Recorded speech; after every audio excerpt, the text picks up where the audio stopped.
ಪಾಪವರಿಗೆ ದಾಳಿಂಬ್ರೆ ಹಣ್ಣು ಕೊಟ್ಟು ಊಟ ಮಾಡಿಸ್ತಾ ಇದ್ದೀವಿ ಇವಾಗ. ನೋಡಿ, ಈಗ ದಾಳಿಂಬ್ರೆ ಹಣ್ಣು ತಗೊಂಡು ಸ್ಪೂನಲ್ಲಿ ತಗೊಂಡು ದಾಳಿಂಬ್ರೆ ಹಣ್ಣನ್ನು ಯಾವ ಥರ ತಿನ್ನೋದು, ಪಾಪುಗೆ ಯಾವ ಥರ ಕೊಡೋದು ಅಂತ ತೋರಿಸ್ತಾ ಇದ್ದೀವಿ. ನೋಡಿ, ಪಾಪು ಇಲ್ಲಿದೆ.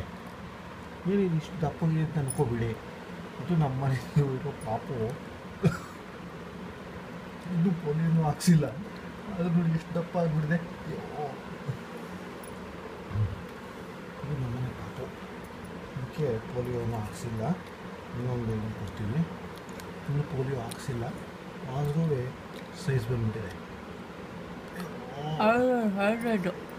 ಮಾತಾಡೋದು ಬೇರೆ ಕಲ್ತ್ಬಿಟ್ಟಿದೆ. 5 ವರ್ಷದ ಎಲ್ಲ ಮಕ್ಕಳುಗಳಿಗೂ ಪೋಲಿಯೋ ಹಾಕ್ಸಿ ಅಂತಾರೆ. ಇಷ್ಟೊತ್ತಿಗೆ ಮಾತಾಡೋದು ಕಲ್ತ್ಬಿಟ್ಟಿದೆ.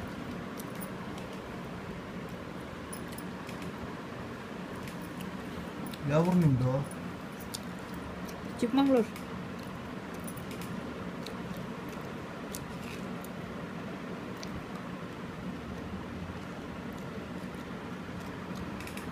ಬೇಡವಾ?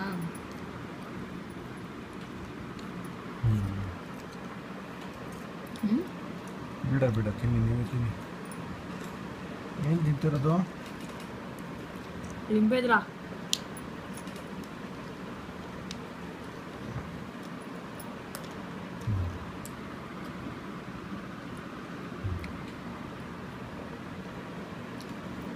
ಬ್ರಂಬ್ಳಿ ಇದಾ?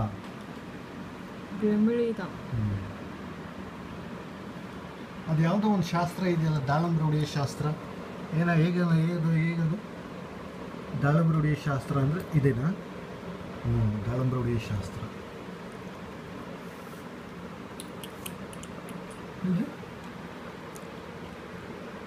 ಹೊಸ್ದಾಗಿ ಕಂಡಿರೋ ಶಾಸ್ತ್ರ ಇವತ್ತು.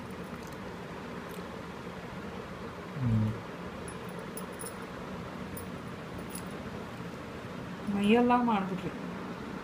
ಶಾಸ್ತ್ರ ಮಾಡಿದಾಗ ಎಲ್ಲ ಆಗತ್ತೆ, ಏನು ಮಾಡೋಕ್ಕಾಗಲ್ಲ. ಕಾಲೇ ಹೋಗಲ್ಲ, ನೀವೇ ತೊಳಿಬೇಕು ಆಮೇಲೆ. ಇದು ದಾಳಿಂಬ್ರೆ ಶಾಸ್ತ್ರ ಅಂತಪ್ಪ.